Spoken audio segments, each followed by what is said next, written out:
Assalamualaikum warahmatullahi wabarakatuh. Kembali bersama saya Ispayan di SPD dari SMP Negeri 2 Montong Gading. Pada kesempatan ini akan memaparkan koneksi materi antar materi modul 2.3 coaching untuk supervisi akademik. Tujuan pembelajaran khusus pada koneksi antar materi ini adalah CGP menyimpulkan dan menjelaskan keterkaitan materi yang diperoleh dan membuat refleksi berdasarkan pemahaman yang dibangun selama modul 2 dalam berbagai media.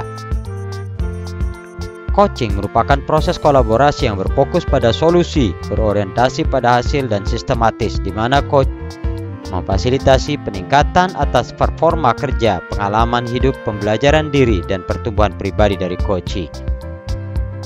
Paradigma berpikir coach: 1. Fokus pada coaching yang akan dikembangkan. 2. Bersikap terbuka dan ingin tahu. 3. Memiliki kesadaran diri yang kuat. 4. Mampu melihat peluang baru dan masa depan. Prinsip coaching. Kemitraan. Dalam coaching, posisi coach terhadap coachingnya adalah mitra. Itu berarti setara, tidak ada yang lebih tinggi maupun lebih rendah. Yang kedua, proses kreatif. Proses kreatif ini dilakukan melalui percakapan yang dua arah, memicu proses berpikir coaching, memetakan dan menggali situasi coaching untuk menghasilkan ide baru.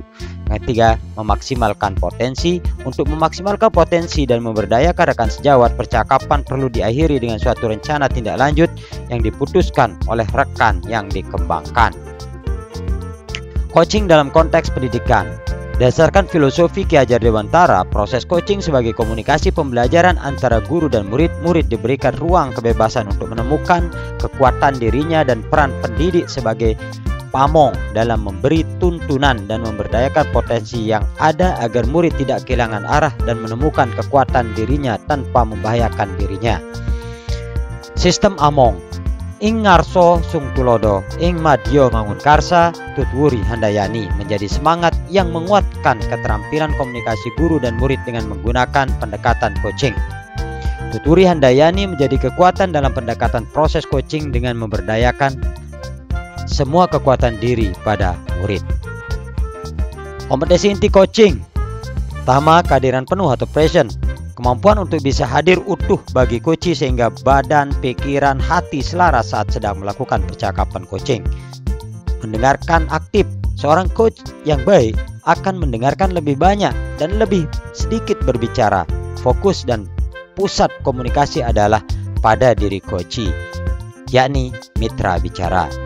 Mengajukan pertanyaan berbobot. Pertanyaan yang diajukan dapat menggugah orang untuk berpikir, menstimulasi pemikiran coaching, memunculkan hal-hal baru, mengungkapkan emosi. Untuk dapat mengajukan pertanyaan berbobot, harus mendengarkan dengan rasa. Rasa yaitu receive.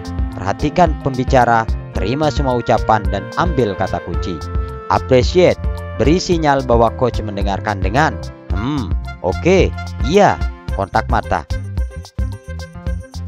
Summarize. Rangkum apa yang didapat dari perkataan coaching. Ask. Ajukan pertanyaan untuk memperdalam. Percakapan berbasis coaching dengan alur cerita. Yang pertama, tujuan. Coach perlu mengetahui apa tujuan yang hendak dicapai coaching dari sesi coaching ini. Kedua, identifikasi. Proses menggali semua hal yang terjadi pada diri coaching. 3. Rencana aksi. Coach membantu coaching dalam memilah dan memilih hasil pemikiran selama sesi yang nantinya akan dijadikan sebuah rancangan aksi. 4. Tanggung jawab, yaitu komitmen coaching dalam membuat sebuah rencana aksi dan menjalankannya. Supervisi akademik dengan paradigma berpikir coaching. Supervisi akademik perlu dimaknai secara positif sebagai kegiatan berkelanjutan yang meningkatkan kompetensi guru sebagai pemimpin pembelajaran dalam mencapai tujuan pembelajaran, yakni pembelajaran yang berpihak pada anak. Beberapa prinsip-prinsip supervisi akademik dengan paradigma berpikir coaching meliputi kemitraan, konstruktif, terencana, reflektif, objektif, berkesinambungan, dan komprehensif. Siklus dalam supervisi klinis pada umumnya meliputi 3 tahap, yakni pra-observasi, observasi, dan pasca-observasi. Refleksi diri.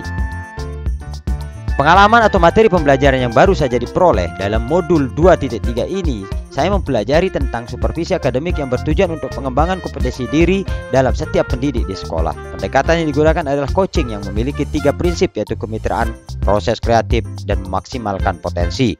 Kompetensi inti coaching yang harus dimiliki diantaranya kehadiran penuh atau present, mendengarkan aktif, dan mengajukan pertanyaan berbobot.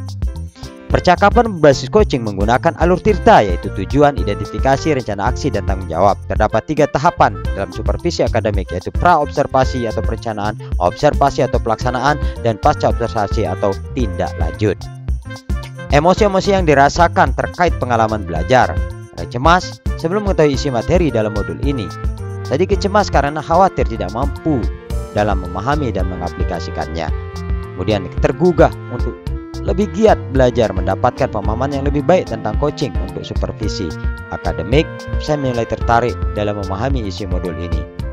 Saya merasa senang saat mampu melakukan praktik coaching bersama rekan CGP dalam ruang kolaborasi dan demonstrasi kontekstual. Merasa tertantang untuk memperbanyak praktik coaching dengan murid dan rekan sejawat agar mendapatkan keterampilan yang baik sehingga kedepannya bisa melakukan coaching untuk supervisi akademik. Saya juga merasa optimis untuk mampu mengaplikasikan di sekolah tempat saya mengajar. Apa yang sudah baik berkaitan dengan keterlibatan diri dalam proses belajar, saya mendapatkan pemahaman tentang materi coaching yang sudah dipraktikkan. Saya mampu berkolaborasi dengan rekan sesama CGP saat mempraktikkan proses coaching menggunakan alur Tirta dan sesuai dengan prinsip coaching dalam ruang kolaborasi dan demonstrasi kontekstual, baik berperan sebagai coach, coachee, maupun supervisor atau pengamat. Apa yang perlu diperbaiki terkait dengan keterlibatan diri dalam proses belajar? Kemampuan dalam mengajukan pertanyaan berbobot agar dapat menggali informasi permasalahan pada diri coachee sehingga dapat menemukan solusi atas permasalahan yang dihadapi. Keterkaitan terhadap kompetensi dan kematangan diri pribadi. Setelah saya mempelajari modul 2.3 tentang coaching dalam supervisi akademik, kompetensi saya mulai berkembang, ditandai dengan mampu mempraktikkan proses coaching menggunakan alur Tirta, baik sebagai coach, coachee maupun pengamat. Saat saya mempraktikkan proses coaching, saya harus mampu mengendalikan diri dari asumsi-asumsi pribadi dan rasa emosi sehingga muncul kematangan berpikir dan bertindak agar sesuai dengan prinsip coaching, yaitu kemitraan, proses kreatif, dan memaksimalkan potensi. Analisis untuk implementasi dalam konteks CGP. Bagaimana prinsip coaching dapat diterapkan dalam kegiatan supervisi di sekolah? Coaching dibutuhkan sebagai peningkatan motivasi atau komitmen diri seorang guru sehingga kualitas pembelajaran meningkat seiring meningkatnya motivasi kerja para guru. Prinsip coaching dapat diterapkan jika kepala sekolah memiliki pengetahuan tentang coaching dalam supervisi akademik dan mau mengaplikasikannya. Kegiatan supervisi jangan hanya bertujuan sebagai bagian penilaian guru saja, namun supervisi harus dijadikan sebagai cara untuk meningkatkan kompetensi akademik guru sehingga tidak hanya melakukan observasi kelas saja, tapi harus ada percakapan pra-observasi dan pasca observasi. Dalam percakapan pra-observasi, kepala sekolah harus mendiskusikan perencanaan yang akan dilakukan oleh guru.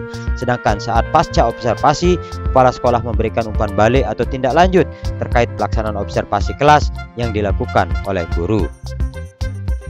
Wawasan baru yang saya dapatkan. Coaching untuk supervisi akademik dapat berpengaruh dalam terwujudnya pemimpin pembelajaran yang berpihak pada murid. Pembelajaran yang berpihak pada murid adalah hal yang sangat penting untuk diterapkan dalam lingkungan sekolah. Agar dapat terwujud pembelajaran berpihak pada murid, maka guru harus memiliki kompetensi menjadi pemimpin pembelajaran. Menjadi pemimpin pembelajaran harus memahami perkembangan murid secara menyeluruh, tidak hanya aspek kognitif namun juga harus memahami karakter dan sosial emosional murid. Dengan demikian, tujuan coaching dalam supervisi akademik untuk mengembangkan kompetensi guru agar dapat meningkatkan kinerja dan terwujudnya pembelajaran yang berpihak pada murid. Tantangan sesuai dengan konteks asal CGP, menyatukan pemahaman tentang coaching dalam supervisi akademik kepada komunitas sekolah. Supervisi akademik hanya dijadikan penilaian rutin kepala sekolah kepada guru dan dilihat sebagai sebuah proses yang bersifat satu arah. Seharusnya dapat dijadikan pedoman untuk meningkatkan kompetensi guru. Alternatif solusi terhadap tantangan yang diidentifikasi. Pertama, melakukan sosialisasi kepada seluruh komunitas sekolah saat kegiatan rapat guru agar terjadi penyeragaman persepsi tentang makna supervisi akademik. Kedua, memberikan contoh praktik coaching dalam supervisi akademik melalui berbagai media informasi digital yang dapat diakses oleh seluruh komunitas sekolah. Keterhubungan atau keterkaitan materi. Pengalaman masa lalu. Supervisi oleh kepala sekolah dan pengawas sekolah yang pernah dialami hanyalah sebatas menjalankan kewajiban saja tanpa mengetahui makna supervisi yang sebenarnya. Kegiatan supervisi akademik hanya dilakukan pada saat kepala sekolah atau pengawas melakukan observasi kelas saja, tanpa adanya kegiatan pra-observasi dan pasca-observasi, sehingga hanya sebatas pemberian nilai dan label kepada guru saja. Penerapan di masa mendatang. Ke depan, kegiatan supervisi ini harus dijadikan salah satu bagian dalam peningkatan kompetensi guru dalam bidang akademik dengan menggunakan prinsip coaching, yaitu kemitraan, proses kreatif, dan memaksimalkan potensi. Konsep atau praktik baik yang dilakukan dari modul lain yang telah dipelajari. Modul 2.1, dalam pembelajaran berdiferensiasi, murid dikelompokkan berdasarkan kebutuhan belajarnya agar dapat memaksimalkan potensi yang dimiliki. Begitu pula dengan praktik coaching yang harus memaksimalkan potensi coachee agar dapat menemukan sendiri solusi atas permasalahan yang dihadapi. Modul 2.2, dalam pembelajaran sosial emosional terdapat teknik stop dan mindfulness yang dilakukan untuk dapat membuat suasana menjadi lebih kondusif. Saat melakukan coaching pun, seorang coach harus menerapkan teknik tersebut agar dapat fokus dan terwujud kehadiran penuh saat melakukan proses coaching. Informasi yang didapat dari orang atau sumber lain di luar bahan ajar PGP. Kepala sekolah bertanggung jawab dalam penyelenggaraan kegiatan pendidikan hingga pembinaan tenaga pendidikan di sekolah. Untuk itu, kepala sekolah juga harus bisa berperan sebagai manajer, administrator, hingga supervisor di sekolah. Dalam melaksanakan tugas supervisi, kepala sekolah bisa menggunakan teknik supervisi kepala sekolah untuk melaksanakan kewajibannya. Supervisi adalah suatu proses pembimbingan guru yang dilakukan kepala sekolah untuk membantu meningkatkan mutu proses pembelajaran dan hasil belajar peserta didik. Dengan kegiatan ini, kepala sekolah akan dapat membantu para rekan guru dalam memecahkan permasalahan terkait pembelajaran di kelas. Diakses pada Selasa 23 Juli 2024. Demikian pemaparan saya tentang koneksi antar materi modul 2.3 coaching untuk supervisi akademik. Semoga bermanfaat. Salam dan bahagia. Wassalamualaikum warahmatullahi wabarakatuh.